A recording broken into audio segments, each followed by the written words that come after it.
Donc la doctrine nickel, c'est en fait ce que la SMSP a fait depuis qu'elle a un pied dans le secteur minier. Une fois qu'elle a accès au site minier, sur le site vendu par Jacques Lafleur,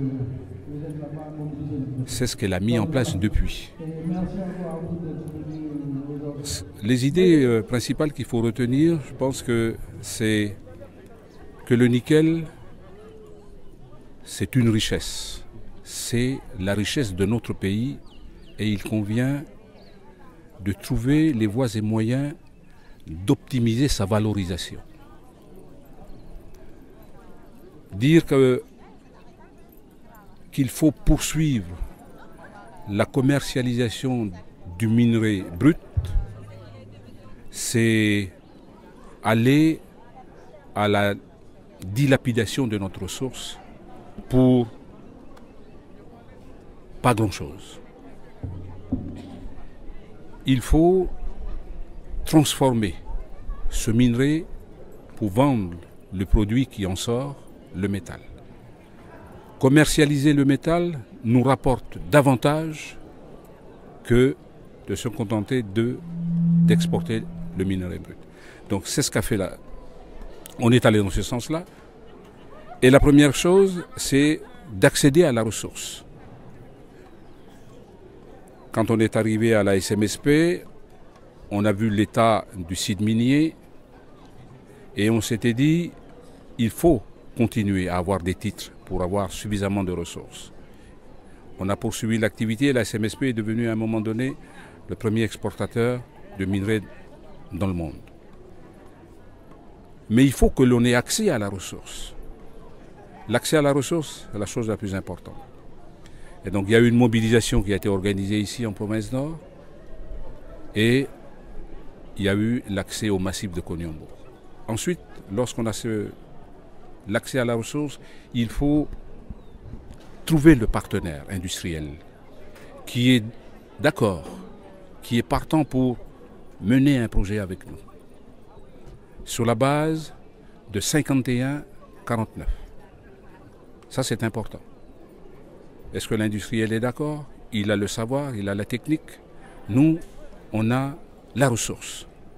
Et on prend la ressource et la contre-valeur de la ressource minière, du massif, on le met dans la balance pour qu'on puisse rentrer dans le capital et avoir les 51%. C'est ce qui a été fait avec le partenaire industriel de l'époque, c'est Falcon Bridge. Donc, c'est dans le pacte d'actionnaires. Ensuite, il faut ficeler les choses de manière à ce qu'il n'y ait pas possibilité de dilution. Donc, dans le contrat, il y a des clauses anti-dilution. Faire en sorte à ce que la ressource ne puisse pas être à un moment donné hypothéquée pour quelque cause que ce soit.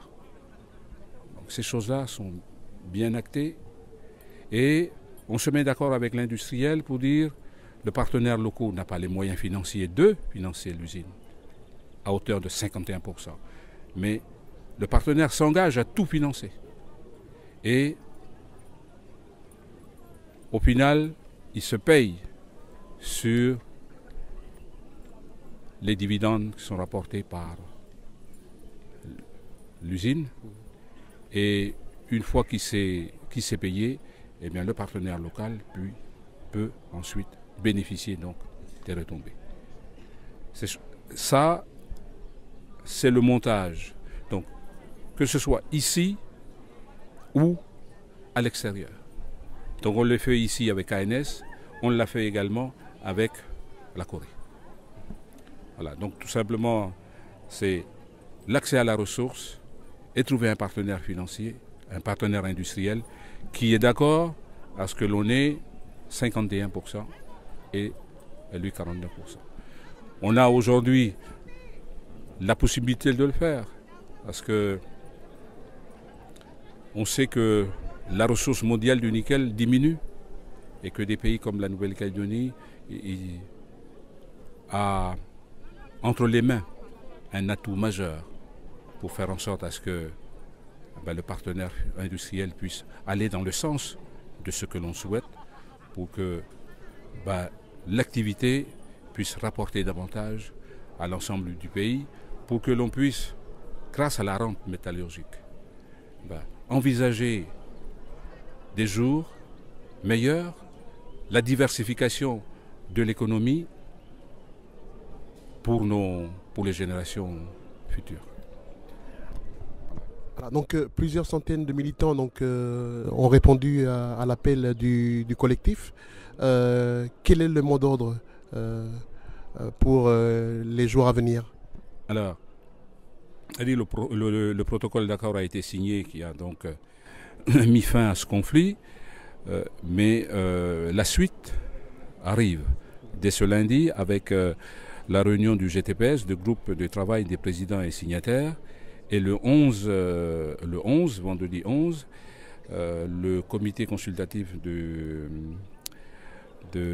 l'export du minerai devra également se prononcer. Ou plutôt le gouvernement qui va se prononcer. Donc, ce sont des sujets sur lesquels ils se sont déjà prononcés. Aussi bien le GTPS que le gouvernement. L'exportation de la Chine a été refusée. Donc, est-ce que les choses vont évoluer? C'est ce qu'on a demandé à nos militants, de rester vigilants là-dessus. Parce que si on met à mal la doctrine nickel avec l'autorisation d'exporter vers la Chine, il faut que l'on puisse montrer encore notre détermination à défendre la doctrine nickel. Alors tout à l'heure, les militants ont parlé justement d'aller à Nouméa et donner des informations. Voilà, je crois que ce qui a été retenu, c'est que l'on puisse donner l'information le plus possible, déjà dans nos communes, vis-à-vis de nos populations. Et puis, on l'a fait ici en province Nord.